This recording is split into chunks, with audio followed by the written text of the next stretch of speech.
हरे कृष्णा। सभी भक्तों का हार्दिक स्वागत है श्री श्री गौर पूर्णिमा महामहोत्सव में। और यहाँ जितने भी वरिष्ठ भक्त एकत्रित हुए हैं उन सबको मेरा प्रणाम। पिछली बार जब मैं जन्माष्टमी को आया था तो जन्माष्टमी को हम कथा करके निकले तो साथ में जो भक्त थे, मैंने निकलते ही बोला, इतने भक्त आ रहे हैं, इनको यहाँ पे नहीं एसी हॉल में कथा करना चाहिए। क्योंकि पिछली बार हम कथा ऊपर कर रहे थे और विंडोज़ भी खुली थी और बाहर गणेश जी उत्सव चल रहा था, तो बहुत ज़ोर से स्पीकर भी चल रहा था। और ये जो मॉनिटर स्पीकर है ये तो काम ही नहीं कर रहा था क्योंकि बाहर से ही इतना आवाज़ था, जबकि इन्होंने बेस्ट स्पीकर लगाया है, लेकिन बाहर से इतना आवाज़ कि कुछ भी आवाज़ नहीं आ रही थी। तो हम एयर कंडीशन में आ गए, उसके लिए आप सबको बहुत बहुत बधाई हो। एयर कंडीशन हॉल में आ गए, बहुत बधाई हो। उसके लिए 3 बार जोर से हरि बोल बोला जाए। और एयर कंडीशन ना हो तो बाहर की आवाज़, एयर कंडीशन हो तो अंदर की आवाज़, क्योंकि ऐसा पिन ड्रॉप साइलेंस हो जाता है कि अंदर से ही आवाज़ें बहुत गूंजती हैं।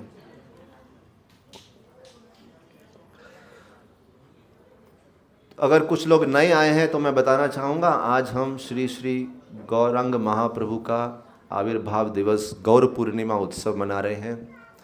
भगवान श्री कृष्ण के कई अवतार हैं। भगवान श्री कृष्ण हर युग में अवतार लेते हैं और कलयुग में विशेष रूप से श्री गौरांग महाप्रभु के रूप में अवतार लेते हैं, जो भगवान के सबसे दयालु महावदन्याय अवतार हैं। और उनके साथ बलराम जी आते हैं नित्यानंद प्रभु के रूप में। आप जब भोग लग जाएगा तो बड़े अच्छे से दर्शन कर पाएंगे। और काफ़ी लोगों ने अभिषेक भी किया। तो गौरांग और नित्यानंद, कृष्ण और बलराम। जब भी किन्हीं अवतार के बारे में कथा करते हैं या उनका जन्मदिन, बर्थडे मनाते हैं, अपीयरेंस डे मनाते हैं, 2 तरीका होता है। एक तो उनकी लीलाओं पे चर्चा की जाए और एक उनके द्वारा दी गए ज्ञान पे चर्चा की जाए। लीला और ज्ञान, या फिर लीला और ज्ञान दोनों पे करें या केवल लीला केवल ज्ञान। आज विशेष रूप से मैं कुछ श्री चैतन्य महाप्रभु द्वारा बताई गई शिक्षाओं पे चर्चा करना चाहूंगा। 5000 वर्ष पूर्व भगवान श्री कृष्ण ने अर्जुन को कुरुक्षेत्र की युद्ध भूमि में गीता सुनाई। वो 5000 वर्ष पूर्व हुई। 500 वर्ष पूर्व रिवर्स भगवत गीता हुई। रिवर्स भगवत गीता, जब आप किसी को ज्ञान देते हैं, बाद में उसकी परीक्षा लेते हैं और पूछते हैं क्या सुना आपने, तो वही अर्जुन का भाव लिए हुए श्री रामानंद राय प्रकट हुए और वही भगवान कृष्ण गौरांग महाप्रभु के रूप में प्रकट हुए। और बड़ा ही सुंदर वार्तालाप दक्षिण भारत में दोनों का हुआ, रामानंद राय और श्री चैतन्य महाप्रभु का। और उस संवाद से एक सामान्य व्यक्ति को, एक समाज को, एक परिवार में रहने वाले व्यक्ति को अनेक शिक्षाएं सीखने को मिलती हैं। आज हम उन शिक्षाओं पे चर्चा करना चाहेंगे। अगर आप उन शिक्षाओं को सुनने के लिए तैयार हैं तो 3 बार जोर से हरि बोल बोल दीजिए।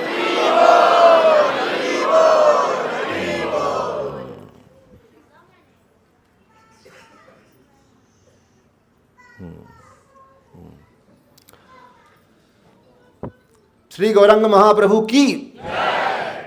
बहुत वर्षों पहले, 30-40 वर्ष पहले, एक बड़ा ही फेमस प्रसिद्ध बॉलीवुड में गाना हुआ।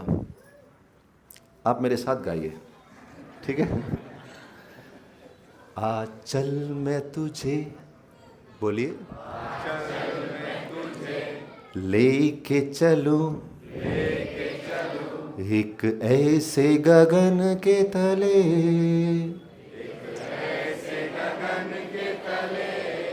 जहाँ गम भी ना हो, आंसू भी ना हो, बस प्यार ही प्यार पले। आप रिकॉर्ड कीजिए थोड़ा। सब साथ में गाएंगे।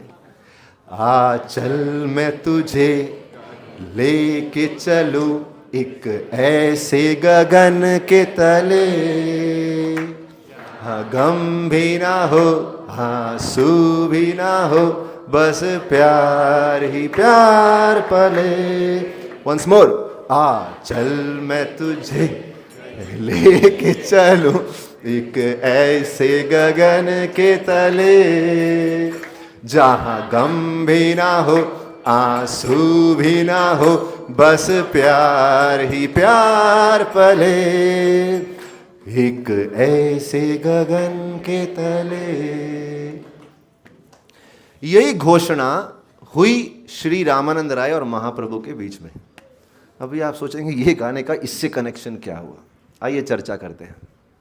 श्री चैतन्य महाप्रभु जो कि कृष्ण है, जिन्होंने अर्जुन को गीता समझाई, वही महाप्रभु ने रामानंद राय से पूछा, आपने तो बहुत शास्त्र पढ़े हैं, सभी शास्त्रों का मर्म, उनका सारांश, उनका एक निर्णय क्या है, हमें ये बताइए। क्योंकि एक सामान्य व्यक्ति बहुत मामूली है, अगर उसको बोलो सब शास्त्र पढ़ें, वो सोचता है अरे बाप रे इतना कुछ दिया है। आज सुबह ही मैं किसी के घर गया, बोले प्रभु जी मैंने 13 बार भगवत गीता पढ़ी है, मुझे कुछ नहीं समझता, सब सर के ऊपर से जाता है।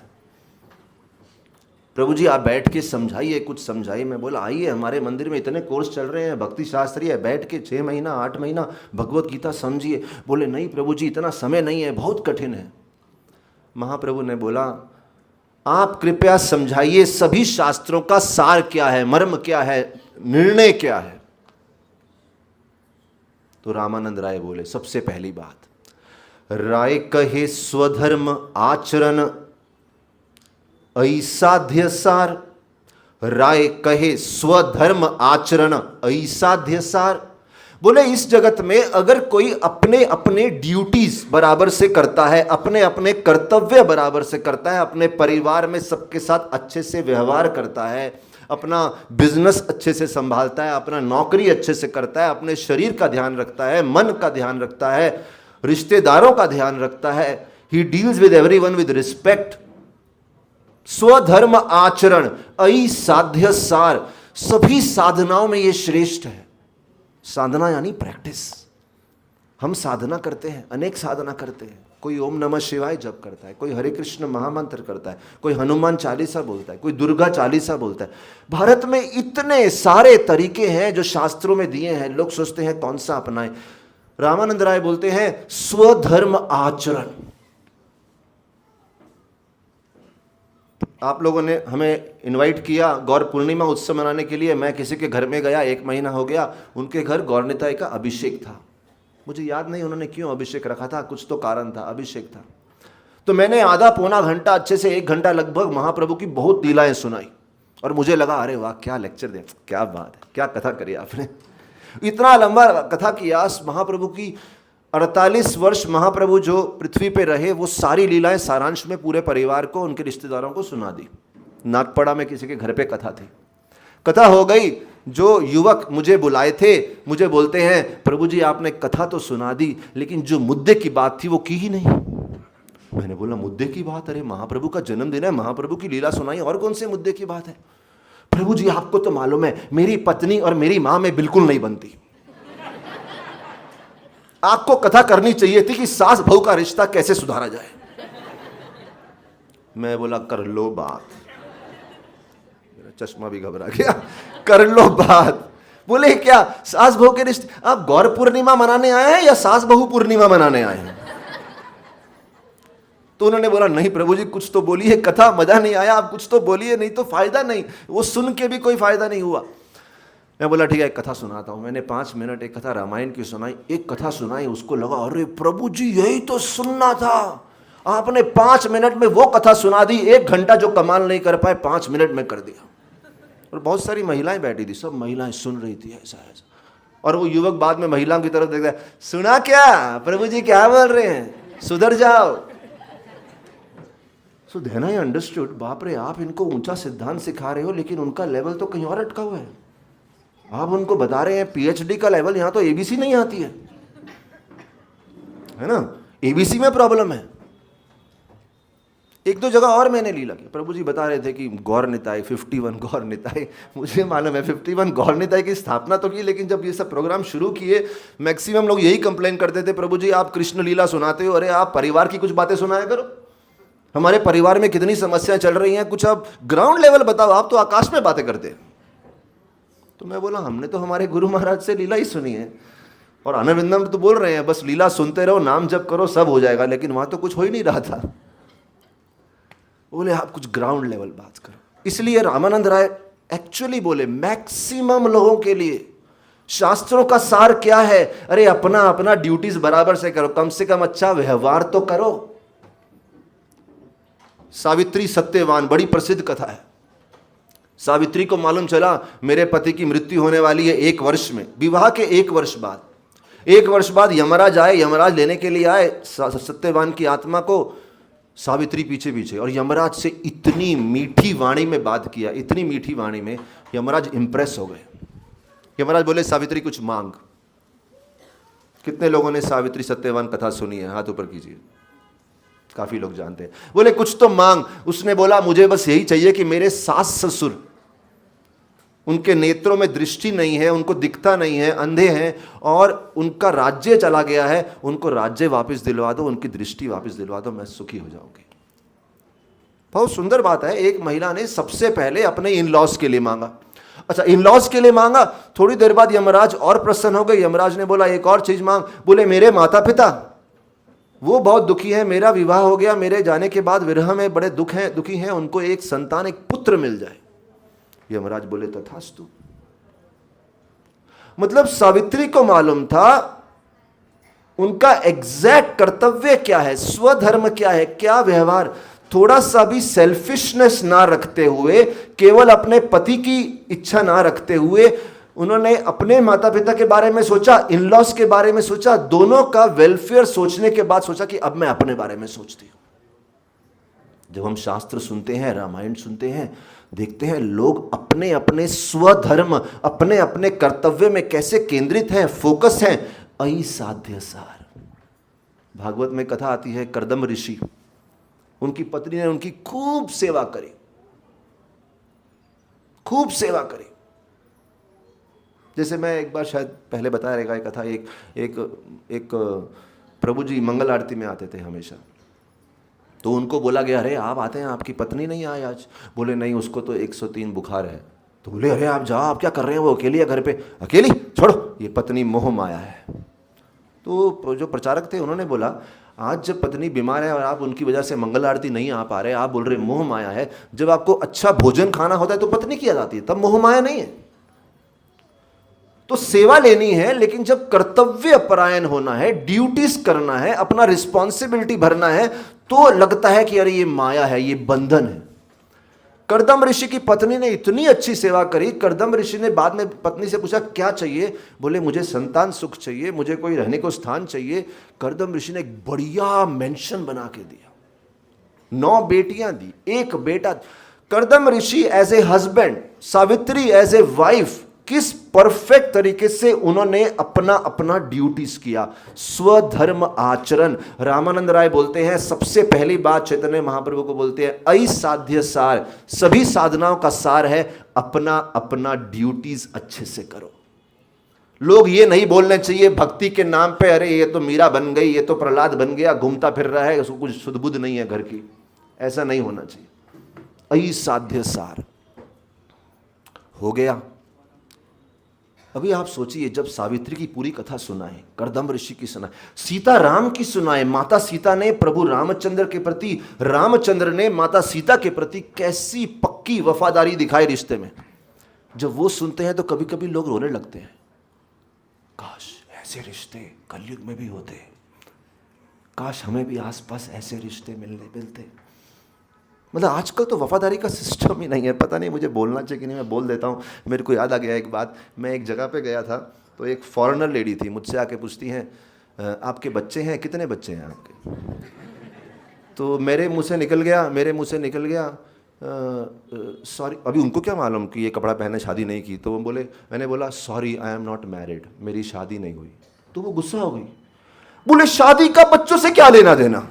I said, what? बोले हमारे देश में ऐसा नहीं होता है, we can be married and no kids, we can have kids and no marriage. और वो इतनी गुस्सा हो गए, मुझे भारतीयों से यही गुस्सा आता है, जब भी पूछती हूँ बच्चे हैं, वो बोलते हैं मेरी शादी नहीं हुई। अरे शादी का बच्चे से क्या लेना देना। तो मैं बोला अद्भुत, पता नहीं कौन सा कलयुग देखना है आगे जाके। तो स्वधर्म आचरण, लॉयल्टी, वफादारी, रिश्तों में पवित्रता क्या है कुछ मालूम नहीं। कलयुग में सोचते हैं अगर ऐसा हो तो, और जब इतना सुनते हैं सोचते हैं ऐसा हो, लोगों की बुद्धि यहीं पे अटकी है कि अरे हमारा परिवार व्यवस्थित हो जाए, हमारी नौकरी, हमारा बिजनेस, हमारे सेवक सब अच्छे से काम करें। जब चैतन्य महाप्रभु ने ये उत्तर सुना ना, चैतन्य महाप्रभु क्या बोले? प्रभु कहे, बोलिए, ये हो भाई आगे कह आर। चैतन्य महाप्रभु बोले अरे हम यहाँ ABCD सुनने नहीं आए, थोड़ा आगे बताइए, काम की बात, मुद्दे की बात कीजिए, सच में शास्त्रों का सार क्या है? पीछे बोलिए, राय कहे कृष्ण कर्मार्पणम ऐसाध्य सार। बोले शास्त्रों का सार है कर्म अर्पणम। कई प्रकार से होता है, आप कृष्ण के मंदिर में दान दीजिए, आप भगवान तो ये भी बोलते हैं जो मंदिर में दान नहीं दे सकते कहीं और दान दीजिए। कितना दान देने के ऊपर भगवत गीता में कितना जोर दे के बोला गया है।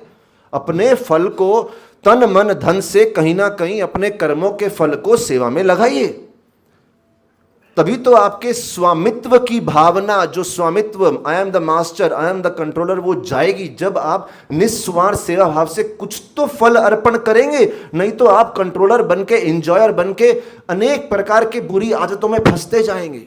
भीष्मदेव बोलते हैं धन को शुद्ध करना हो दान में लगाओ। लोग शादियां करते हैं, मैं देखता हूं कितना खर्चा करते हैं, करोड़ों करोड़ों करोड़ों, मन इतना पैसा बहाते हैं। एक सज्जन के बारे में मैं पढ़ रहा था, उनके बेटी की शादी हुई, उन्होंने सोचा हम कुछ फजूल खर्चा नहीं करेंगे, 90 गरीब लोगों के लिए उन्होंने घर बना के दिए। I was so touch. लोग करोड़ों रुपया ऐसे लोगों को बुलाते हैं, उसमें से आधे लोग, पता नहीं सब लोग ऐसे बुरे नहीं होते होंगे, बट काफ़ी सारे लोग वो किस भावना से आते हैं, क्या नज़र से, क्या बुरी नज़र से लेके आते हैं, पता नहीं उनकी शुद्धता क्या है। आप वैष्णवों को भोजन कराओ तो समझ भी रहा है, या किसी गरीब को दान दो।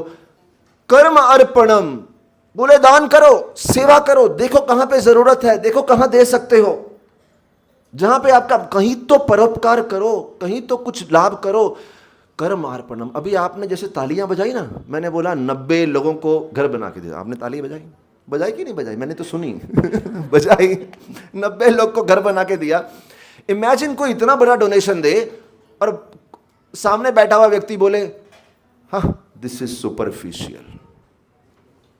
जब रामानंद राय ने ये उत्तर दिया कर्म अर्पणम। देखो रामायण में एक स्टोरी आती है, मेरी फेवरेट स्टोरी है। महाराज रघु, बोलते हैं ना रघुकुल प्रीत सदा चली आए। महाराज रघु, अरे उनका दान देखो, जब उनको यज्ञ करना था, उत्सव करना था, तिजोरी में एक भी पैसा नहीं बचा, तिजोरी खाली कर दिया, अपने सारे अकाउंट्स खाली कर दिए, सब कुछ दे दिया। और बड़ी अच्छे से जिनको दिया ना, वो बोलते थे अरे हमको क्यों दिया है,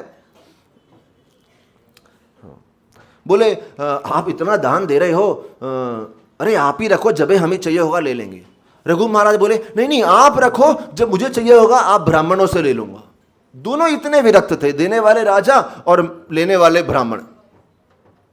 और एक व्यक्ति आ गया, रघु ने सब बांट दिया था, एक व्यक्ति आया, उस कुछ देने को था नहीं। महाराज रघु ने सीधा कुबेर को ललकारा और कुबेर को बोला थोड़ा धन भेजो जरा। कुबेर कौन है? देवताओं के खजांची।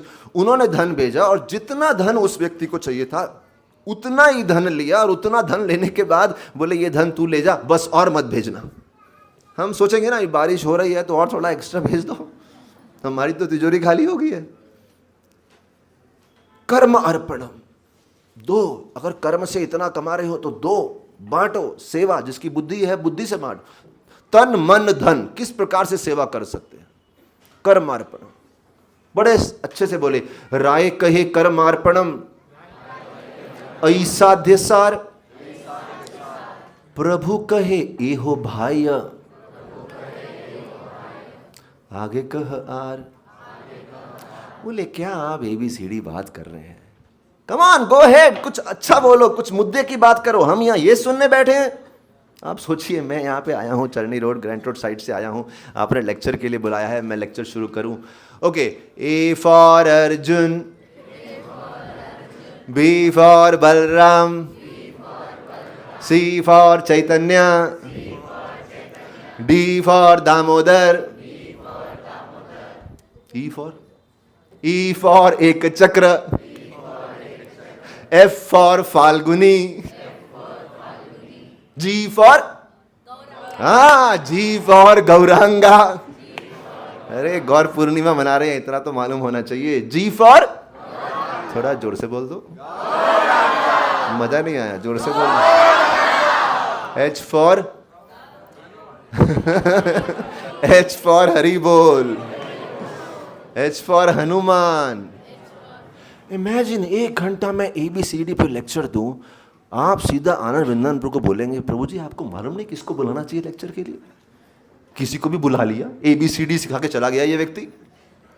मतलब आपका लेवल, हमारा लेवल, कुछ एक्सपेक्टेशन है। आप ABC सीखने नहीं बैठे। चैतन्य महाप्रभु बोल रहे हैं यस, सबको अपने घर का ड्यूटीज करना चाहिए, सबको दान देना चाहिए, बट यहां पे हम कुछ ऊंचा सुनने आए, ABCD लेवल सुनने नहीं आए।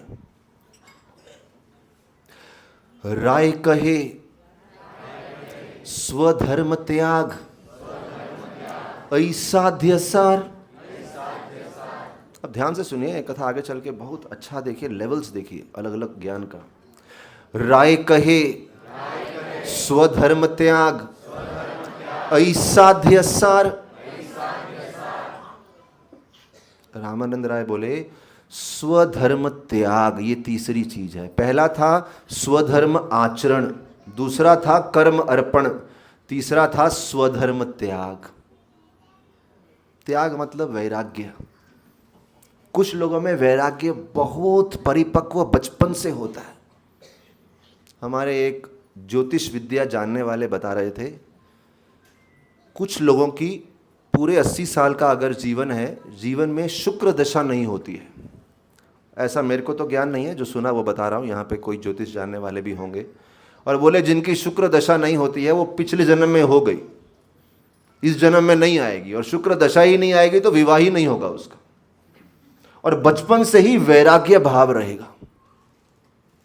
भागवत में कथा आती है, प्रियव्रत उत्तानपाद, 2 भाई थे, उत्तानपाद गृहस्थ बने, प्रियव्रत बचपन से ही पूरा वैराग्य, कोई इच्छा नहीं। ऋषभदेव 100 पुत्र थे, 100 में से 81 या कितने 91 गृहस्थ बने और 9 पुत्र। परमहंस वैरागी, कोई रुचि नहीं, अत्यंत वैराग्य, बचपन से कोई एक भौतिक जगत की तरफ देखना भी नहीं। कोई देख के भी ऐसा नहीं कि सडनली देख रहे थे, कुछ राधानाथ स्वामी महाराज का लेक्चर सुन रहे थे यूट्यूब पे, सामने से कुछ इंस्टाग्राम पे रील आ गई, लेक्चर बंद हो गया, वो रील देखते बैठे। ऐसा होता है ना, यूट्यूब पे शुरू कुछ किया, अंत कहीं हो गया। अरे यहाँ पे बिल्कुल उस तरफ नजर भी नहीं जाती, भौतिक ऐश्वर्य की तरफ। रामानंद राय, कुछ लोगों का वैराग्य बड़ा अच्छा होता है। अच्छा, कुछ लोग का वैराग्य अनुभव से आता है। मेरे एक रिश्ते में मासी लगती हैं, मैं जब भी उनसे मिलता हूँ, उनके चरण स्पर्श करता हूँ, बोलती हैं बेटा हमने जीवन जी लिया, कुछ नहीं है इस दुनिया में, अभी आप वैराग्य धर्म में चले गए, वापस मत मुड़ना, कुछ नहीं है इस दुनिया में। वो जब भी मिलता हूँ वही बात बोलती हैं। एक दिन मैंने वीडियो रिकॉर्ड कर लिया, मैं बोला कभी मन हो वापस मुड़ने का तो सुन लेंगे। बोले कुछ नहीं है, मैं बता रही हूँ अनुभव करके, इस जगत में कुछ नहीं है। आप में से भी जो अनुभवी लोग हैं, जिनका 60-70 उम्र हो गया, 80 हो गया, आप भी बोलते होंगे ना कभी को, हमने सब देख लिया। भागवत में एक बड़ा सुंदर श्लोक आता है, गुण और दोष, जब आप इस जगत के गुण और दोष देख लेते हैं। देखिए जो युवा है ना, उसने गुण दोष नहीं देखा, उसको धन भी कमाना है, विवाह भी करना है, करियर बनाना है, फेमस होना है, कुछ करके दिखाना है, इतनी इच्छा है। लेकिन जो सब कुछ कर बैठते हैं ना, वो इस जगत के गुण भी देख लिए, दोष भी देख लिए, बन भर गया, बस नहीं चाहिए, अभी बहुत हो गया। मेरे को ना चश्मा डाल के मैं देखता हूं जरा अच्छे से। आप में से कोई लोग हैं जिनके मन में कभी ये इच्छा है, सब देख लिया, अभी बस कुछ नहीं देखना? हाथ ऊपर कीजिए। या आपने किसी को कहते सुना हो, हाथ ऊपर कीजिए। कुछ लोग हैं, बाकी लोग को लगता है बहुत अनुभव बाकी है। करो करो, अनुभव करो, हम भी कर रहे हैं। कितने लोगों ने किसी ना किसी को कहते हुए सुना है? हाथ ऊपर करिए। हाथ बढ़ गए अभी। दूसरों को कहते सुना है। गुणा दोषान, भगवान श्री कृष्ण उद्धव जी के बीच में संवाद है, बोले जिन लोगों ने गुण और दोष को देख लिया, एक्सपीरियंस कर लिया। दक्ष महाराज बोलते हैं हर युवा को एक्सपीरियंस करना चाहिए। एक्सपीरियंस करो, जगत को एक्सपीरियंस करो, समझ जाओगे। इसलिए कभी कभी छोटी उम्र में वैराग्य जबरदस्ती नहीं दे सकते। कुछ ज्ञान सिखा सकते हैं, कुछ ज्ञान व्यक्ति को एक्सपीरियंस करना पड़ता है। और जब आप एक्सपीरियंस करते हैं, अपने आप देखते हैं जैसी आशा इस जगत से रखी थी, वैसी आशा हमें मिली नहीं। एग्जाम्पल सुनना है? अनुभव सुनना चाहेंगे? शास्त्रों का ही बताऊंगा पहले तो। अब देखिए, शास्त्रों में माता सीता, जिस दिन उन्होंने राम जी को देखा ना, इतने अच्छे लगे राम जी। इसलिए नहीं कि उनका रूप सुंदर था। बोले राम जी में 3 चीजें हैं जो एक पति में होनी चाहिए। बोले एक तो वो सक्षम है, अपना मेंटेनेंस, हमारे लिए जो पैसा कमाना होता है उनके लिए युद्ध करने के सक्षम है, शक्ति है, धनुष तोड़ के दिखाया। दूसरा, जब मेरे पिता से बात किया ना, कितनी उनके अंदर नम्रता थी, कितने प्रेम से बात किया। बोले जो पति सेंसिटिव हो बात करने के लिए, जीवन भर पत्नी को पति से कितना संवाद करना है, सेंसिटिविटी है तो जीवन अच्छा चलेगा। बड़ी खुश हो गई। इनफैक्ट क्या हुआ, जब माता सीता वरमाला लेके आई पहनाने के लिए, तो पहनाने के लिए पहनाना था, राम जी खड़े हैं सामने, माता सीता लेके खड़ी हैं। जनक महाराज बड़े खुश हो रहे हैं, अरे फाइनली मेरी बेटी के लिए कोई तो मिल गया। जनक महाराज बहुत खुश थे, सीता भी खुश थी। सीता माता पहनाने वाली थी, राम जी ने बोला स्टॉप। जैसे ही राम जी ने, जनक महाराज चिंता में, सब चिंता में, सारी कन्याएं जो सहेलियां खड़ी थी, बहनें खड़ी थी माता सीता, सब चिंता में आ गई। माता सीता के चेहरे पे मुस्कान। सारी सहेलियों ने पूछा आपके चेहरे में मुस्कान क्यों है? बोले पति हो तो ऐसा। बोले ऐसा? एक तो शादी नहीं हो रही आपकी, शादी रुक गई आपकी, कब से शादी रुकी पड़ी है, कोई आपको लड़का नहीं मिल रहा, और अब बोल रहे ऐसा। बोले देखो, एक तो इसकी शक्ति अच्छी है, दूसरा जब इसने ना भी बोला ना, मेरे पिता को कितने सम्मान से ना बोला।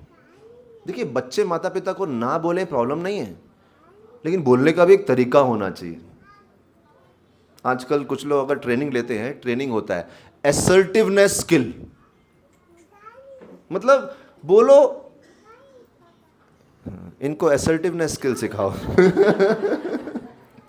तो देखिए,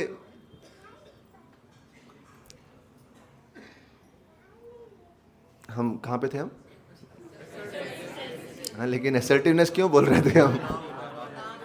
हाँ, राम जी बोले मेरे पिताजी से इतना कोमलता से बात किया, और दूसरी बात क्या किया? बोले विवाह करने से पहले मुझे अपने पिता की परमिशन चाहिए। जनक महाराज बोले पागल हो गए। ऐसे तो बोले नहीं होंगे, बट एक साधारण भाषा में बोले क्या आदमी है, दुनिया पागल है मेरी बेटी से विवाह करने की। मेरी बेटी फूलों की माला लेके खड़ी है, तुम्हें वरमाला पहना रही है, और तुम बोल रहे पिता से, तुम्हारे पिता मना करेंगे क्या? और मना कर दिया तो अरे छोड़, बाद में पूछ लेंगे, वरमाला पहना दे। राम, सीता खुश हो गई। बोले इसका मतलब राम जी का अपनी इंद्रियों पे, अपने मन पे पूरी तरह से संयम है। He is well controlled in his mind and senses. कल को आगे जाके जब हम विवाह हो जाएगा, उसके बाद भी पत्नी को डर रहता है कि पति गलत मार्ग पे ना चले जाए। मुझे इस बात पे श्रद्धा हो गई कि राम जी कभी गलत मार्ग पे नहीं जाएंगे। Full mind and sense control. तो जब सीता ने सोचा अगर राम जी का ऐसा व्यक्तित्व है, जब इनसे विवाह करूंगी, वो बोलते हैं ना हम बने तुम बने एक दूजे के लिए, जब इनसे विवाह करूंगी जीवन फर्स्ट क्लास चलेगा, बढ़िया, सब कुछ अच्छे से चलेगा। अब आप देखिए, सीता जी ने उस दिन सोचा था मिथिला में बैठ के, और हम सब जानते हैं रामायण में क्या हुआ। क्या माता सीता का जीवन फर्स्ट क्लास चला? उन्होंने गुण देखे इस जगत में, विवाह के गुण क्या है, राम जैसा पति मिले तो गुण क्या है, 14 साल राम ने कितना अच्छा ख्याल रखा माता सीता को, वो भी देखा, सारे गुण देखे। लेकिन पति कितना भी अच्छा हो, इस जगत में दोष है तो दोष है। 14 वर्ष वन में जाना पड़ गया, और वो तो कुछ नहीं, वन से वापस लेके आए। राम जी सोचे अभी सीता की बड़े अच्छे से देखभाल करूंगा, ना चाहते हुए भी सीता को वन में भेजना पड़ा। सीता जी का बचा हुआ जीवन भी वन में बीत गया। और उसके बाद अंत में माता सीता आना चाहती थी, बात भी हुआ, लेकिन माता सीता पूरे समाज का रवैया देख के, पूरा जो उथल पुथल हुआ अयोध्या में सब देख के फ्रस्ट्रेट हो गई, बोले भूमि फट जाओ, मुझे अपने अंदर ले लो। मतलब जगत के गुण और दोष देख के तनिक भी इच्छा नहीं रही कि मुझे भौतिक जगत में दोबारा कंटिन्यू करना है। कितने लोग, दशरथ महाराज को था मुझे पुत्र हो, पुत्र हो, पुत्र हो गया, राम जी आए, लेकिन जो सुख नहीं था नहीं था। चित्रकेतु महाराज का था पुत्र हो, पुत्र हो, पुत्र, सोच रहे थे पुत्र होगा जिंदगी अच्छी चलेगी, हुआ पुत्र, सुख नहीं था, नहीं मिला। परीक्षित महाराज ने सोचा मैं जब तक हूं कलयुग को प्रवेश नहीं करने दूंगा, मैं राजा बनूंगा, मेरे राष्ट्र की रक्षा करूंगा, सबसे प्यारा सबसे न्यारा भारत देश हमारा, रक्षा करूंगा मैं। परीक्षित ने सोचा, लेकिन उसी राष्ट्र के एक व्यक्ति श्रृंगी इमेच्योर, जो परीक्षित को नहीं समझ पाया, श्राप दे दिया। परीक्षित ने देख लिया 1000 सेवा करने के बाद जिनकी सेवा की है उन्हीं में से एक उठेगा, और वही बदले में कुछ बदला लेके कुछ प्रतिशोध या कुछ तो गड़बड़ करेगा और आपका जीवन बर्बाद करेगा। देख लिया। तो सबने खाब लिए थे। Today I am giving you शास्त्र का सबसे उत्तम सिद्धांत और कुछ बॉलीवुड के तत्व मिला के दे रहा था कि उसको हम अपने लेवल पे समझ सके। एक बड़ा सॉन्ग हुआ, हम न समझे थे बात इतनी सी, ख्वाब शीशे के दुनिया पत्थर की। ख्वाब शीशे के, सोच रहे थे अरे ऐसा होगा, शीशे के महल बनाएंगे, सीता बोली अयोध्या में रहेंगे, चित्रकूट बोले बेटा होगा, दशरथ बोले बेटा होगा, जीवन बढ़िया चलेगा। और परीक्षित महाराज ने सोचा पृथ्वी पे कभी कलयुग आने नहीं दूंगा। ख्वाब शीशे के दुनिया पत्थर की, जब पत्थर और शीशा टकराता है टूट जाता है। और जब व्यक्ति ऐसी चीजों को बार बार अनुभव करता है, उसके अंदर जीवन में क्या आता है, वैराग्य आता है। तब वो तीसरे लेवल पे आता है, स्वधर्म त्याग। छोड़ो, बंद करो ये दुकान और निकलो यहां से। ऐ साध्य सार, थोड़ा मेरे पीछे गाएंगे। हम न समझे थे, बोलिए,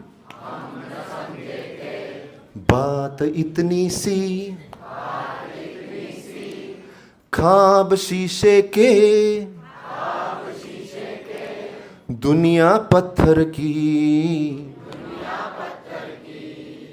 आप में से कई लोग अभी भी सपनों की दुनिया में होंगे। इस भौतिक जगत को हम अच्छा बनाएंगे, अपने जीवन को बनाएंगे अच्छा। करो अनुभव, नो प्रॉब्लम, दैट अनुभव, that experience everyone should have. But Ramanand Rai end में यही होने वाला है, स्वधर्म त्याग। फिर से बोलिए, महाप्रभु को भी सुनाइए।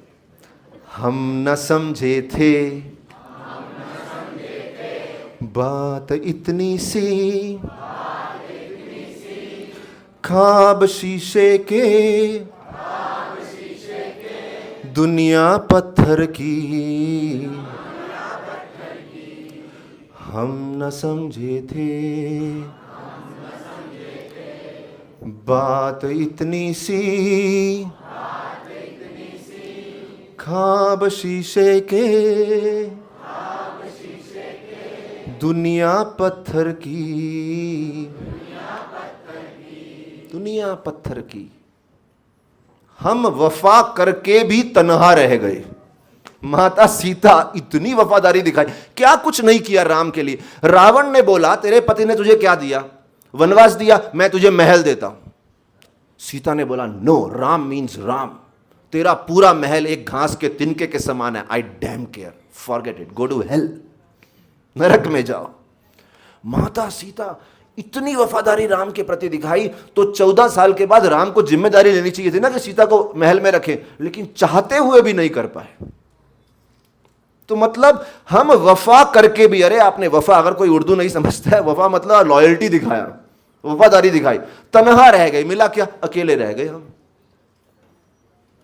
परीक्षित महाराज ने इतना किया, पूरे राज्य के लिए इतना किया, अंत में जब उनको श्राप मिला, परीक्षित महाराज कोई हेल्प कर पाया, अकेले थे वो।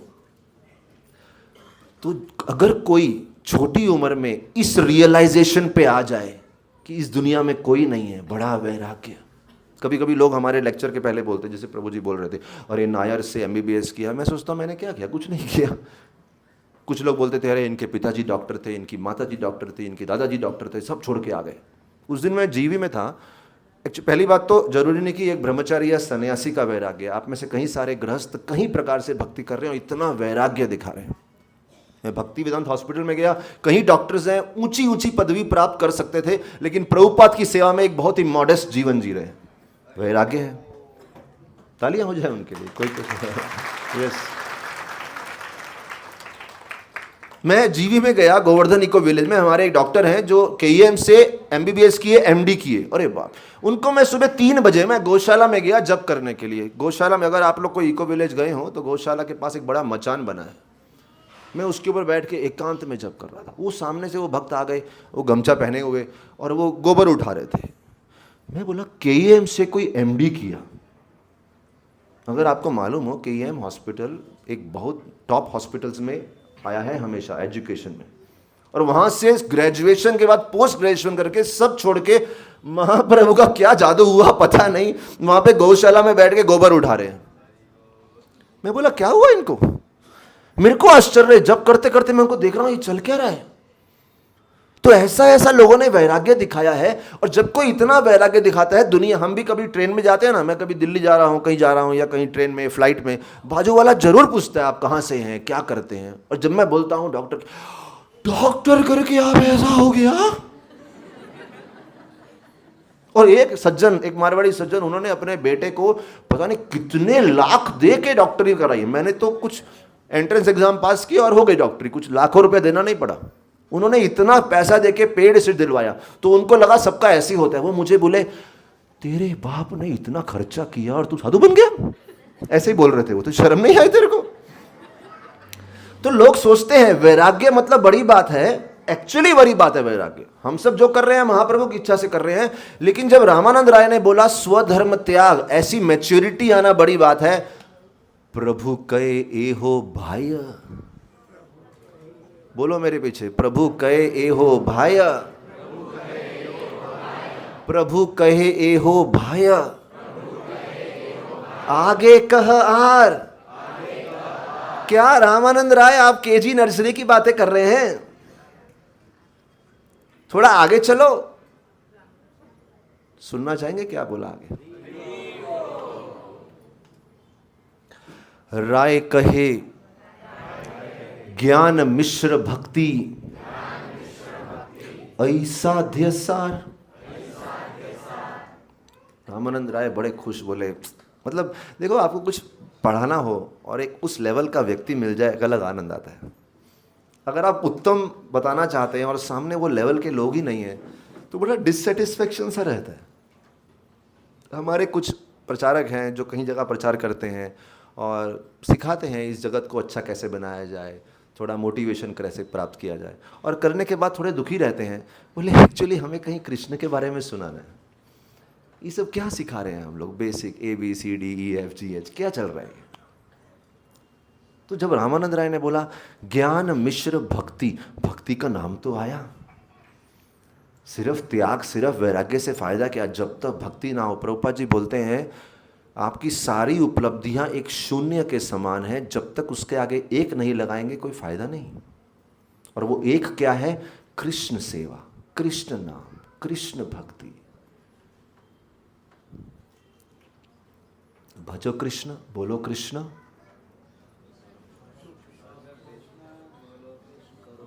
करो कृष्ण सेवा। हाँ, सेवा, सेवा करो कृष्ण की, बोलो कृष्ण, भजो कृष्ण। तो उन्होंने बोला ज्ञान मिश्र भक्ति, ज्ञान मिश्र भक्ति सबसे उत्तम है। अब यार बोलेंगे ये तो कठिन हो गया, ज्ञान मिश्र भक्ति क्या है? रामानंद राय बोले अगर कोई कृष्ण के पास आता है ये समझ के कि ये भगवान है और भगवान के पास आएंगे तो शांति मिलेगी, ब्रह्मभूत प्रसन्नात्मा, न शोचती न कांक्षती न शोचती, हमारे दुख खत्म हो जाएंगे, समः सर्वेषु भूतेषु, इस जगत के भेदभाव को देखते हुए वो आता है, यहां पे सबके प्रति समान प्रेम होगा। देखिए बहुत सारे लोग ना सत्संग में इसी भाव से आते हैं, बोले यहाँ पे तो कम से कम भेदभाव नहीं होगा, बाहर इतना भेदभाव है। बहुत बहुत दुख होता है लोगों को अगर मंदिरों में भेदभाव हो। बोले ये तो एक आश्रय, यहाँ सबको समान भाव मिलना चाहिए, सबको समान प्रेम मिलना चाहिए। मेरे पीछे बोलिए, ब्रह्मभूत प्रसन्नात्मा न शोचती न कांक्षती समः सर्वेषु भूतेषु मद भक्तिम लभते पराम। शांति, कुछ लोग बड़े इंप्रेस होते हैं शांत लोगों से। आज ही श्री राधानाथ स्वामी महाराज लेक्चर दे रहे थे, बोल रहे थे लोग सोचते हैं कि जो गुस्सा नहीं होता वो बेस्ट डिवोटी है। He spoke something about it, red hot eyes के बारे में बोल रहे थे। लोग सोच ही नहीं सकते भक्त गुस्सा कैसे हो सकते। उनके लिए वो संत श्रेष्ठ है जिसमें कोई गुस्सा नहीं, ऑलवेज स्माइलिंग। कृष्ण के डिवोटी बड़े गुस्से वाले भी हो सकते हैं, भीम थे, हनुमान जी लंका जलाए, गुस्सा तो था। महाराज बोले लोगों को ये गलत धारणा होती है कि शांति ही सर्वश्रेष्ठ है। जो ज्ञान मिश्र भक्ति के लेवल पे होते हैं वो केवल शांति ढूंढ रहे हैं, उससे ऊपर प्रेम के लेवल को समझते नहीं। मैं उदाहरण देता हूं, एक वसुदेव की पत्नी देवकी, कंस उसको मार रहे थे, वसुदेव बड़े शांत दिमाग से कंस को लेक्चर दे रहे थे। वसुदेव ये नहीं बोले, गुस्सा नहीं हो गए, एजिटेट नहीं हो गए, he kept his peace of mind. कुछ लोग बड़े कमाल के होते हैं, किसी भी परिस्थिति में अपना शांत मन रख सकते हैं। That's a magic. Prahlad Maharaj को जब भी गड्ढे में डाल दिया जहां सर्प थे, पहाड़ी से फेंक दिया, Prahlad Maharaj never angry on his father. आजकल कभी कभी बच्चे अपने पिता पे गुस्सा हो जाते हैं, अरे मुझे साइकिल चाहिए था नहीं दिलवाया। मैं बोला प्रहलाद को तो सांप के गड्ढे में डाल दिया था, तेरे साथ वो तो नहीं किया, तेरे को पहाड़ से तो नहीं फेंका, साइकिल ही नहीं दिलवाया ना, इतना गुस्सा। और प्रहलाद, जो बच्चे 10 साल की उम्र में गुस्सा होते हैं, साइकिल नहीं मिला, प्रहलाद तो केवल 5 साल का था। छोटा बच्चा तो और जल्दी एजिटेट होता है, प्रहलाद के अंदर इतनी शांति थी, न सोचती। अगर किसी का कोई बहुत समय से कहीं नौकरी कर रहा है, कहीं सेवा दे रहा है, बिना बोले उसको निकाल दिया नौकरी से, कितना गुस्सा आता है। चित्रकेतु महाराज आकाश में उड़ने वाले प्लेन में रहते थे, एक दिन उनको श्राप दिया, उनकी सारी शक्ति चली गई। और किसने दिया? एक मिसअंडरस्टैंडिंग की वजह से। मिसअंडरस्टैंडिंग, और किसको हुई? दुर्गा पार्वती को मिसअंडरस्टैंड, और भी किसी को नहीं। अगर कोई साधारण बोरीवली के व्यक्ति को मिसअंडरस्टैंड समझ सकते हैं, पार्वती, माता पार्वती पूजनीय है, उनको मिसअंडरस्टैंडिंग हो गई। भगवान शिव समझा नहीं सकते थे पार्वती को। अगर आप कहीं काम करते हैं और किसी का मिसअंडरस्टैंडिंग हो जाए, वो आपको नौकरी से निकाल दे, आप बोलेंगे अरे टॉप बॉस को तो मालूम है ना मैं कितना वफादार हूं, why he did not open his mouth, वो अपना मुंह क्यों नहीं खोले। चित्रकेतु का सब कुछ लुट गया, नोबडी ओपन माउथ, किसी ने जस्टिस नहीं दिया, किसी ने बात नहीं की, अरे वो गलत नहीं था इतना। चित्रकेतु ने शांति बनाए रखी। नारायण परासर्वे न कुतश्चन बिभ्यति स्वर्ग पवर्ग नरकेशु अपि तुल्यार्थ दर्शनम। शांति। और वो शांति देख के शिवजी बोलते हैं पार्वती को, सुंदरी ये सुंदरता है। ताना मारते हैं, सुंदरी ये सुंदरता है।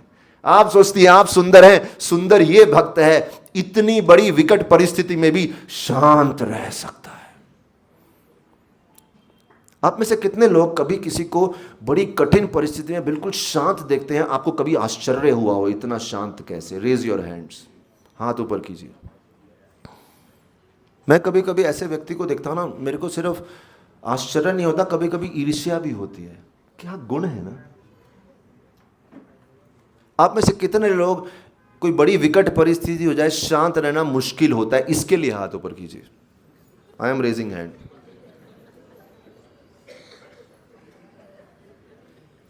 और देखो हंसते हंसते लोग हाथ ऊपर कर रहे हैं। क्योंकि हम सबको मालूम है कितने कीचड़ में हैं हम सब लोग। तो कोई इतना बड़ा प्राप्त कर ले, चैतन्य महाप्रभु, भगवान श्री गौरांग महाप्रभु, यहां पे वो एबीसी सिखाने नहीं आए, वो पीएचडी का ज्ञान देने आए हैं। वो बोलते हैं प्रभु कहे ए हो भाय, भाय ये बाहरी बात है, आगे कह आर, बोले आगे कुछ बोलो, राय कह ज्ञान शून्य भक्ति असाध्य सार।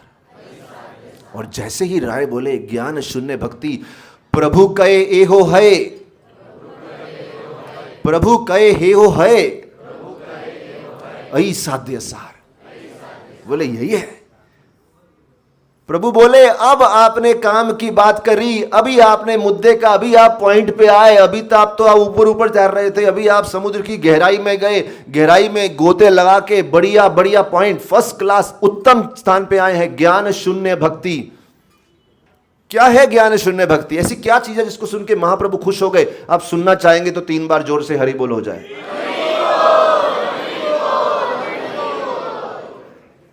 क्या है ज्ञान शून्य भक्ति? ज्ञान शून्य, शून्य मतलब लॉजिक नहीं है कुछ उसमें, इलॉजिकल लव, इलॉजिकल। एक लड़का मेरे पास आया 18 साल की उम्र में, उसकी गर्लफ्रेंड ने उसको छोड़ दिया, नस काट ली उसने हाथ की। मैं बोला कब से था तुम्हारा रिश्ता उसके साथ? बोला 4 महीने से। मैं बोला 4 महीने पहले तुम्हें कन्या को मिला, इतना प्रेम हो गया, तुम वो चली गई छोड़ के, तुम्हें 1 हफ्ते से फोन नहीं करी, तुम इतना परेशान, नस काट ली, तुम्हें शर्म आई? 18 वर्षों से तुम्हारे माता पिता ने तुम्हें प्रेम दिया है, तुम्हें नहीं बट मैं उससे प्रेम करता हूं। अरे तुम्हारे माता पिता तुमसे प्रेम नहीं करते क्या? लॉजिक ही नहीं है कुछ।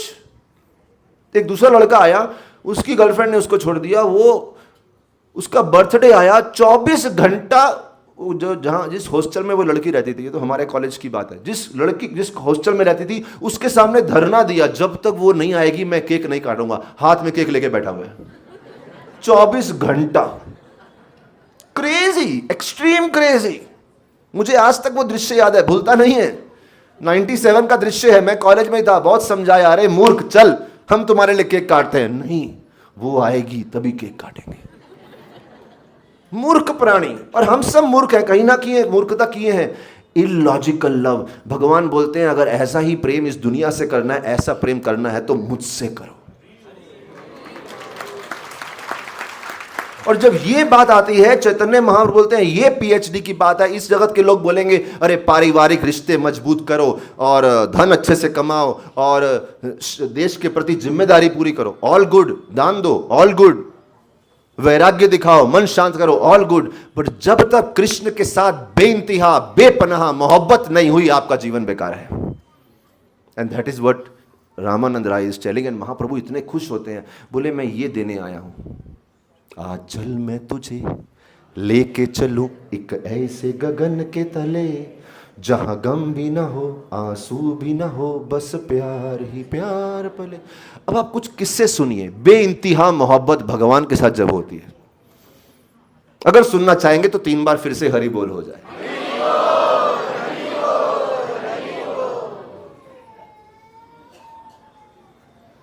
वो बच्चा नहीं सुनना जाएगा शायद बच्चे को दुख हो गया, या फिर ये एक्सटेसी के आंसू हैं, पता नहीं।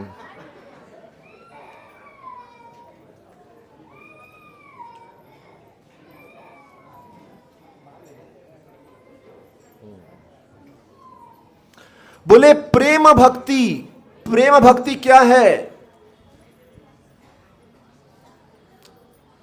बोले सुदामा को देखो, अभी मैं आपको शास्त्रों से कुछ उदाहरण दूंगा। बेइंतहा प्यार किसको बोलते हैं?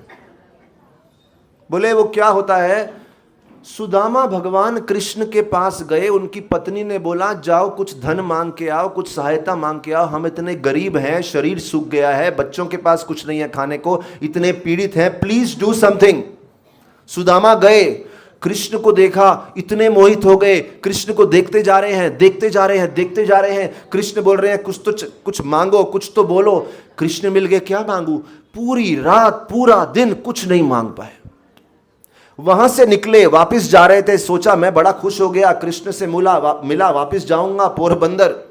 आप लोग गए होंगे सुदामा कुटीर, सुदामा महल। वहां पे जाऊंगा, अरे जाऊंगा, पत्नी पूछेगी क्या लाए, कृष्ण ने तो कुछ दिया नहीं, लेकिन मुझे कुछ नहीं चाहिए। क्यों नहीं चाहिए? बोले शुक्र है कृष्ण ने नहीं दिया, अगर कृष्ण दे देते मुझे कुछ तो मेरे अंदर घमंड आ जाता। कौन सोचता है ऐसा? आधी से ज्यादा दुनिया, मैक्सिमम लोग, मैं बोलता हूं हम लोग इस्कॉन में हैं, इतना सुने हैं, फिर भी भगवान के पास जाते हैं दुख में कुछ मांगने के लिए। कष्ट है तो जाते हैं। मैं कितने लोग को देखता हूं जब दुखी होते हैं तो सडनली मंदिर में आके 16 माला शुरू कर देते हैं, सुख आया तो गायब हो जाते हैं।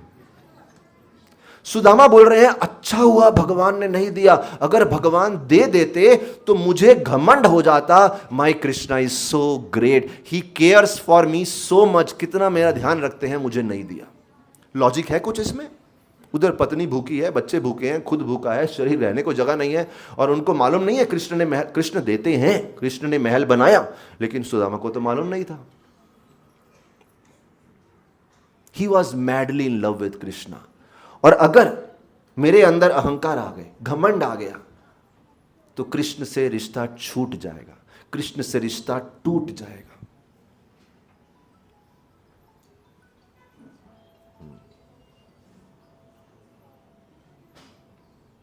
द्रौपदी को देखिए, द्रौपदी के जीवन में कितना कष्ट था, इतना कष्ट। द्रौपदी को भगवान कृष्ण एक दूसरे को सखा बोलते थे, मित्र, माई बेस्ट फ्रेंड। अगर किसी के फ्रेंड कृष्ण हो, उस व्यक्ति को कितनी सिक्योरिटी मिलनी चाहिए। द्रौपदी के 5 पुत्रों की मृत्यु हुई, अभिमन्यु की मृत्यु हुई, इतना उथल पुथल हो गया, उनका वस्त्रहरण हुआ, इतना अपमान हुआ। द्रौपदी बोलती है, द्रौपदी कभी थोड़ा सा भी कृष्ण को ऐसा नहीं, छोड़ो ये दोस्ती, काट दो ये दोस्ती, नहीं चाहिए ये दोस्ती। और बोलते हैं एक स्तर ऐसा होता है, व्यक्ति पागल हो जाता है भक्ति में, इतनी लालच होती है, इतना लोभ होता है।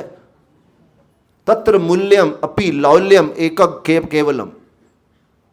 द्रौपदी की जो मदर इन लॉ कुंती महारानी, जब उन्होंने देखा कि मेरे मायके का, मेरे ससुर का प्रेम, ससुराल का प्रेम मुझे कृष्ण भक्ति से भटका रहा है, वो कृष्ण के चरणों में बैठ गई और बोलती हैं त्वयि में अनन्य विषया मतिर मधुपते सकृत रतिम उद्वहताद अधा गंगे वोघम उधनवती। मेरे पीछे बोलिए, त्वयि में अनन्य विषया मतिर मधुपते सकृत रतिम उद्वहताद अधा गंगे वोघम उधनवती। बोले जैसे माता गंगा, गंगा नदी भागती हुई समुद्र की तरफ जाती हैं, रास्ते में कोई भी रुकावट आ जाए, कितने ऑब्स्टिकल्स आएंगे, कितने बड़ी बड़ी चट्टानें आएंगी, पर्वत आएंगे, लेकिन गंगा के प्रवाह को समुद्र की तरफ जाते हुए कोई नहीं रोक सकता। वो कृष्ण से प्रार्थना करती हैं, हे भगवान, हे कृष्ण, मुझ पे ये कृपा कीजिए कि इस जगत के रिश्तों के प्रति जो मोह है,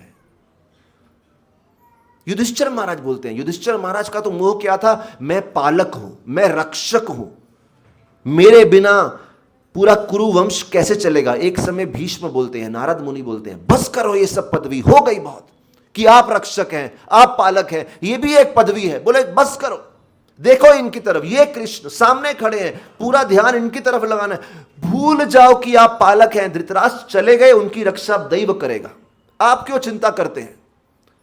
एक समय ऐसा आता है जब जगत में कुछ नहीं दिखना चाहिए, केवल श्री कृष्ण दिखने चाहिए। युधिष्ठिर महाराज को बोला आप देखो, केवल श्री कृष्ण की तरफ देखो, पूरा ध्यान। और भीष्मदेव बोले मुझे देखो, मेरी मृत्यु आ गई, सारे विचार, सारी भावनाएं, सारे कर्तव्य छोड़ के मैं कृष्ण को देख रहा हूं।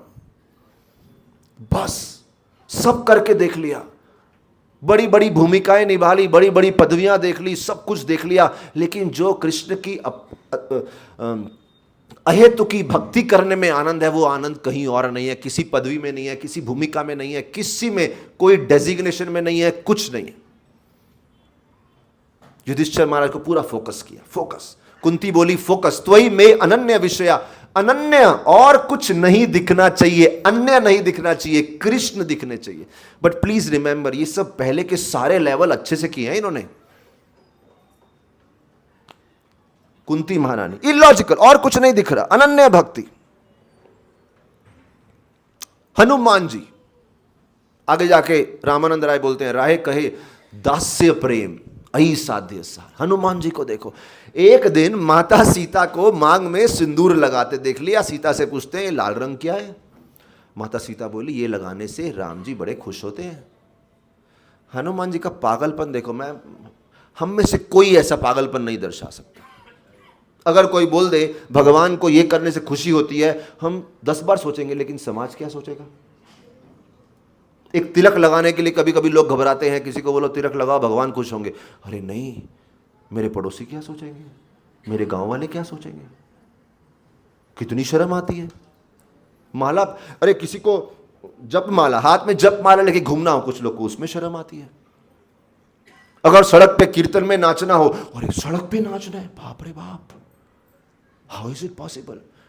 हनुमान जी ने बस एक वाक्य सुना, लाल रंग कृष्ण राम खुश, सीधा गए, लाल रंग की बाल्टी थी, डुबकी मारी, पूरे शरीर को लाल किया, उछलते हुए राम के सामने खड़े हो गए आगे। राम जी भी हक्के बक्के, ये क्या है, ये कौन सा रूप है? इमेजिन अगली जन्माष्टमी में सारे लोग लाल रंग से भरे हुए आ जाए अंदर, वो बोले कि अरे वेट वेट वेट, ऐसे नहीं कर सकते आप लोग, कोई होली है क्या, जन्माष्टमी है? हनुमान जी इतने खुश, ऐसा पागलपन, ऐसा प्रेम, कोई सांसारिक लॉजिक नहीं है, कोई दुनिया की परवाह नहीं है, only Krishna, only Ram, that's all. दास्य प्रेम अहि साध्य सार। प्रभु कहे आगे कह आर, बोले अच्छी बात है, इससे भी आगे बोलो। वो बोलते हैं साख्य रस। जब कृष्ण के साथ जिन भक्तों की मित्रता है वृंदावन में, अरे क्या मित्रता है। एक भक्त, आपको पता है कृष्ण के मित्रों ने क्या किया, जानना चाहेंगे? बोले एक मित्र मुंह में छाछ लेके बैठा था, छाछ उसके पूरा मुंह फूला हुआ था, कृष्ण उसके सामने बैठे। सोचो ना मित्र से कितना प्रेम होगा। उसके गाल फूले हुए गाल पे मारा, सारी छाछ कृष्ण के मुंह में। How is it possible? अरे बोलिए ना, अच्छा आपको मालूम है ऐसा हुआ? बोलिए अच्छा। अरे आपको आश्चर्य करना भी नहीं आता।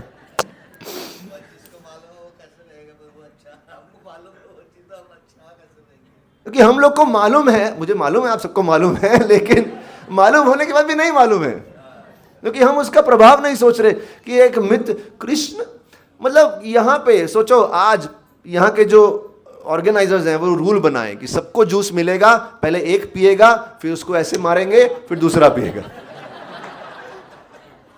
ओके फॉरगेट इट, अगर अननोन व्यक्ति है तो नहीं कर सकते। घर के सदस्य, 4 सदस्य बैठ जाएंगे, हम गेम खेलेंगे, आपको आमरस पिलाएंगे, आपके मुंह से वो पिएगा, फिर वो पिएगा। कोई नहीं, एक रिश्तेदार भी नहीं कर सकते। तो हम कैसे सोच सकते हैं श्री कृष्ण भगवान इस जगत के साधारण सखा के साथ ऐसे कर सकते हैं? क्या प्रेम रहेगा ना वो। साख्य रस अहि साध्य सा। प्रभु कहे आगे कह, वो बोले वात्सल्य रस। जब माता यशोदा, नंद महाराज, जो उनका प्रेम है कृष्ण के साथ, कृष्ण बंद जाते हैं। देखिए माँ का प्रेम वैसे ही उत्तम होता है। हमारे मंदिर में एक साधु हैं, ब्रह्मचारी हैं, वो बता रहे थे 20 साल हो गया उनको आश्रम में। वो अपनी माँ के पास एक दिन गए और जाके बोलते हैं 20 साल पहले मैं घर छोड़ के भाग गया था। बहुत दुख हुआ होगा ना आपको। आप बहुत, देखिए एक बच्चा चले जाए तो माँ तो रोएगी। बोले बहुत दुख हुआ होगा ना आपको। और वो बोलते बोलते, वो भक्त मेरे को अभी 4 दिन पहले कथा सुना रहे थे, बोले बोलते बोलते वो ब्रह्मचारी स्वयं रोने लगे और माँ को बोलने लगे मुझे माफ़ करना, आपको इतना कष्ट दिया। तो पहले तो, और फिर वो बताने लगे, बोले आज मैं 20 साल बाद पता है क्यों रो रहा हूँ, मुझे सडनली क्यों आभास हुआ कि आपको कष्ट हुआ रहेगा, क्योंकि आज पिछले कुछ सालों से मैं किसी के लिए कुछ कर रहा था और वो व्यक्ति इतनी बेदर्दी से, बिल्कुल थोड़ा भी थैंक्स की भावना ना रखते हुए, इतना अपमान करके, पीछे मुड़ के भी नहीं देखा और चला गया, और उसकी वजह से मुझे बहुत पीड़ा हुई। और बोले पिछले कुछ महीनों से जब किसी ने मुझे इतना दुख दिया है, मैं उसको माफ नहीं कर पा रहा, मन में इतना ग्रज है। और आपने, एक मां ने एक बेटे को 20 साल पाला और वो 20 साल पालने के बाद छोड़ के चला गया, आपके मन में ग्रज नहीं हुआ? ग्रज समझते हैं ना आप लोग? क्या हिंदी में क्या होता है, समझते ही होंगे सब। मन में दुख नहीं हुआ? मां हंसने लगी। मां बोली अरे पागल है, कभी माता को पुत्र के प्रति ग्रज होता है क्या? तो वो मेरे को बता रहे थे बड़ी अद्भुत बात है, बहुत ही अद्भुत बात है। मेरे साथ किसी ने कुछ किया और मैंने तो कुछ समय की ही सेवा की थी और इतना बड़ा ग्रज रखा है, मैं ग्रज छोड़ ही नहीं पा रहा। और मां ने तो अपना दूध पिलाया है, सेवा की है, 20 साल बच्चे के लिए इतना कुछ किया है, 365 दिन 24 घंटा दिन रात पुत्र की सेवा में अवेलेबल है। और एक दिन पुत्र ऐसा निर्मय हो गया, छोड़ के चला गया। कितना ग्रज हो सकता है ना? मां के मन में ग्रज ही नहीं था, गुस्सा ही नहीं था। उन्हें भूल जा, कोई चिंता नहीं, मेरे मन में कोई दुख नहीं है। हमारे ब्रह्मचारी रोने लगे, मां नहीं रोई, ब्रह्मचारी रोने लगे। बोले क्या, एक मां का भाव क्या हो सकता है? उसके लिए मां बनना पड़ेगा। अनफॉर्चुनेटली आजकल मॉडर्न जनरेशन में मैं देखता हूं कुछ लोग माताएं बनती हैं और अपने बच्चे को छोड़ के चली जाती हैं।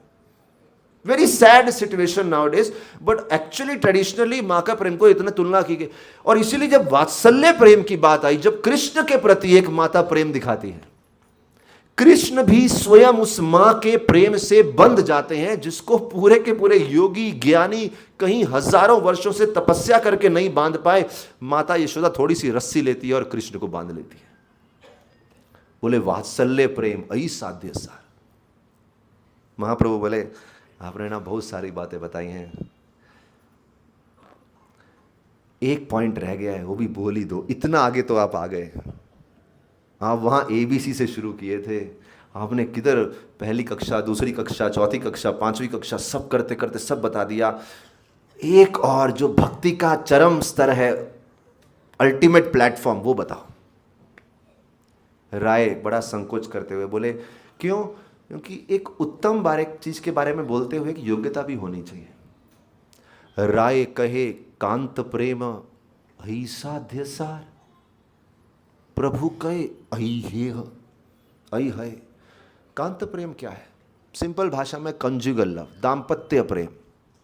लेकिन इसको आप गूढ़ तत्व से समझिए। गोपियों का प्रेम कृष्ण के प्रति क्या था? ये आखिरी तत्व है। सुनना चाहेंगे तो 3 बार जोर से हरि बोल हो जाए। बोले कांत प्रेम क्या था? गोपियों का प्रेम कृष्ण के प्रति क्या था? एक सिंपल स्टोरी हमारे लेवल पे सब कुछ क्लियर कर देती है। जब श्री कृष्ण के सर में दर्द हो गया, हेडेक हो गया, कृष्ण ने बोला जाओ इस हेडेक को सॉल्व करना है तो मेरे भक्तों के चरणों की धूल लेके आओ। नारद मुनि को बोला, वो गए, कृष्ण की रानियों के पास गए, अनेक भक्तों के पास गए। बोले ना रे बाबा ना, बोलिए ना रे बाबा ना। क्यों? कृष्ण के शीश पे अगर अपने चरणों की धूल देंगे तो नरक में जाएंगे। भगवान ने बोला गोपियों के पास जाओ, ब्रज गोपियों के पास जाओ। देखिए, भगवान का गोपियों के साथ कोई ऐसा प्रेम नहीं था जो इस जगत में एक युवक और युवती का होता है।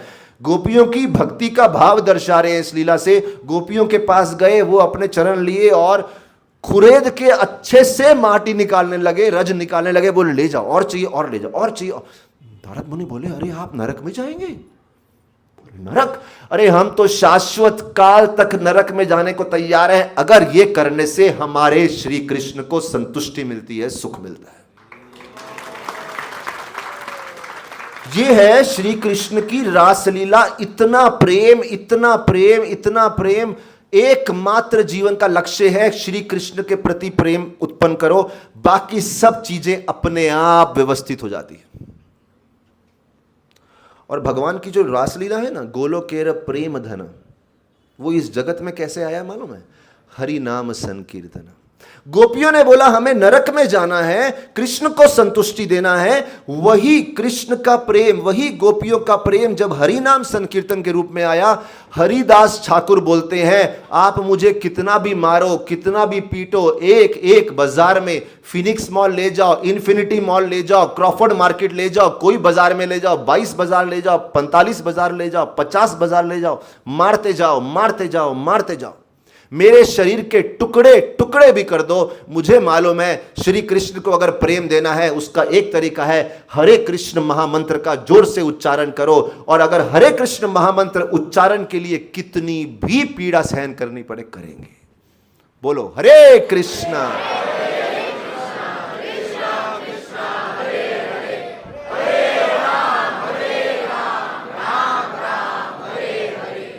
खंड खंड हई देह जाए यदि प्राण, तबु आमी वदन ने ना छाड़ी हरि नाम।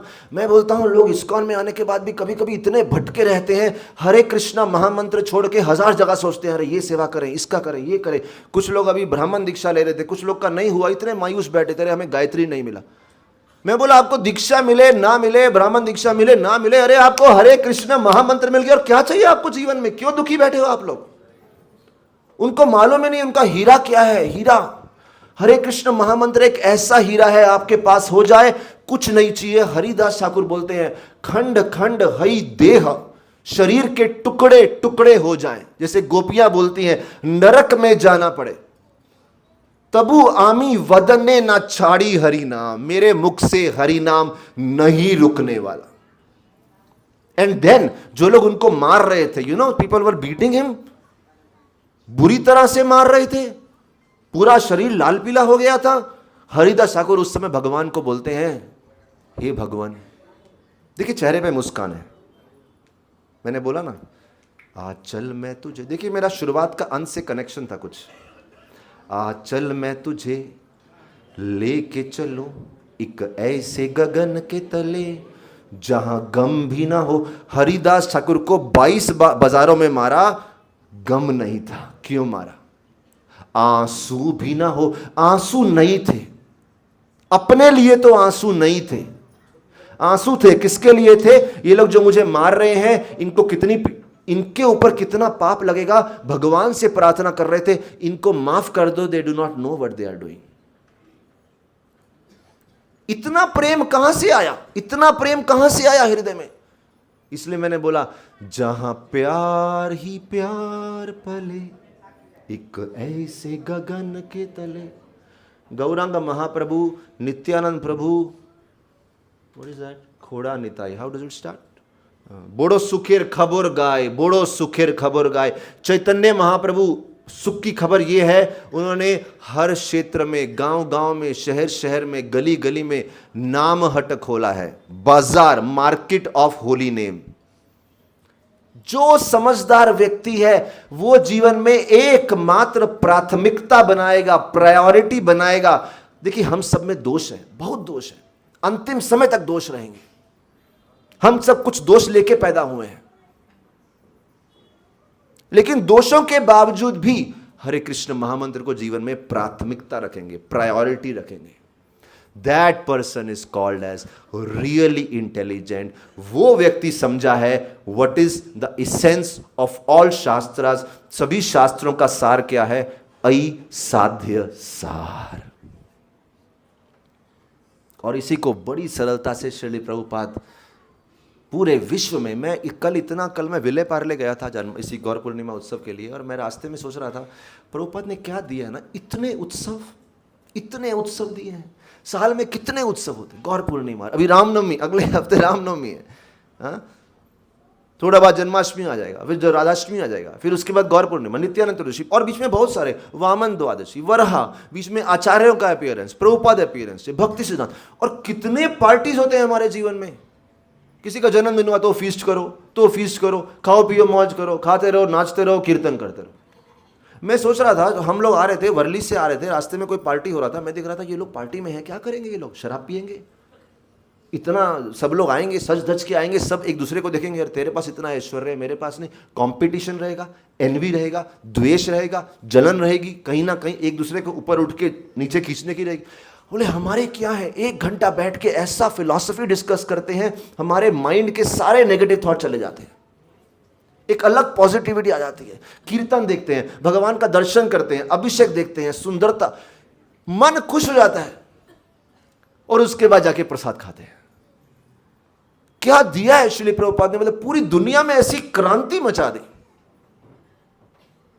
क्रांति, अद्भुत प्रेम। इसलिए ये जो भजन है, भजन तो नहीं है, गाना है, आज चल मैं तुझे लेके चलूं। कहां मिलेगा ऐसा प्रेम? श्री गौरांग महाप्रभु के चरणों में। भक्तों से विनती है, अपने घर में श्री श्री गौर निताई विराजमान कीजिए और उनके समक्ष बैठ के, मैं लोगों को बोलता हूँ, मैं ना इंस्टाग्राम पे कभी कभी रील डालते रहता हूँ, छोटे बच्चों के साथ प्रोग्राम करता रहता हूँ, कभी teenagers, it's really nice doing program with children, मासूम रहते हैं। तो एक रील मैंने डाला, sorry I took 5 minutes extra, एक रील मैंने डाला, सब बच्चे जमीन पे बैठे थे, जब कर रहे थे, और वो रील बहुत काफ़ी लोगों ने देखा, कुछ 5.5, 6, 7 लाख लोगों ने देखा, काफ़ी उसको लाइक्स भी मिला, सब जमीन पे बैठे। एक आदमी नीचे कमेंट लिखता है, काफ़ी लोगों ने प्रशंसा किया, बहुत लोगों ने, कि इतने छोटे बच्चों को लेके, 14 साल के बच्चों को लेके आप 2 घंटा हरे कृष्ण जप करा रहे हैं, बड़ी अच्छी बात है। And it's a very satisfying experience, very satisfying. तो वो बच्चों को जप करा रहे हो, एक आदमी लिखता है, अरे आपने आसन नहीं दिया, सारे जप का फल इंद्रदेव ले जाएंगे, कर लो बात। बिकॉज पीपल हैव आइडिया कि कर्म कांड में, अनेक यज्ञों में, एक हवन में मंत्र जप तभी सफल होता है अगर आसन हो। यस राइट, आसन हैज अ रोल, बट जब आप अपने परम पिता भगवान श्री कृष्ण को पुकारते हैं, ये कोई साधारण मंत्र नहीं है, ये नाम है भगवान का, और उसमें सिर्फ एक बच्चे की पिता के लिए पुकार है। जैसे बच्चा माँ को पुकारता है, सोचिए बच्चा बैठा है, जमीन पे बैठा है, माँ को बोल रहा है रोटी लाओ, माँ बोलेगी तेरी पुकार में वैल्यू नहीं है जब तक आसन नहीं है। What are you talking man, I am sorry, but क्या मूर्खता है ये। तो नियम होने चाहिए, आसन देना चाहिए, बट कभी कभी आप ऐसे हॉल में चले गए वहाँ आसन नहीं है, यू डिडंट कैरी योर आसन। प्रभु जी बोल रहे थे, प्रभु जी के साथ हमारा जो मारवाड़ी समाज का पहला प्रोग्राम बोरीवली नेशनल पार्क में ही हुआ था, बहुत अच्छा हुआ था। एक पेड़ के नीचे बैठे थे सब मारवाड़ी समाज के लोग, you remember, you both of you were there right, कितना अच्छा, विक्रम यू वर देयर, बड़ा अच्छा सफर। प्रभु जी ने 3-4 घंटा ऐसा डोज दिया, वहाँ से एक्चुअली मैं बोलता हूँ हमारा मारवाड़ी समाज वहाँ से पिकअप हुआ। तो मैं आनंद वृंदावन प्रभु को 3 बार हरि बोल के धन्यवाद बोलना चाहूँगा, क्योंकि उन्होंने बोला मारवाड़ी लोग को कथा समझ में नहीं आएगी, मुद्दे की बात समझ में आएगी। उन्होंने पूरा लाइफ में कैसा सब गाइडेंस किया था अच्छे से, रिमेंबर राइट। तो आपसे विनंती है महाप्रभु, हाँ तो मैं बता रहा था हरे कृष्ण महामंत्र कोई नियम नहीं है, ज़्यादा ध्यान से करो, प्रेम से करो, जितना ध्यान से होता है करो, नहीं होता कैसे तो करो, कोई नियम नहीं है, कोई बड़ा पाप नहीं है। और गौर निताई के सामने बैठ के तो बिल्कुल पाप नहीं है, वो तो देने की, देखो ना हाथ ऊपर है, लड्डू गोपाल ऐसे बैठते हैं, खाते रहते हैं हमेशा, गौर निताई ऐसे बैठते हैं, ले जा कृपा ले जा, कृपा ले जा। सो बस इस बात को ध्यान रखते हुए आइए हम भगवान श्री गौर निताई को अपनी कृतज्ञता का अर्पण करते हैं और जोर से एक बार हरे कृष्ण महामंत्र का उच्चारण करते हैं। हरे कृष्णा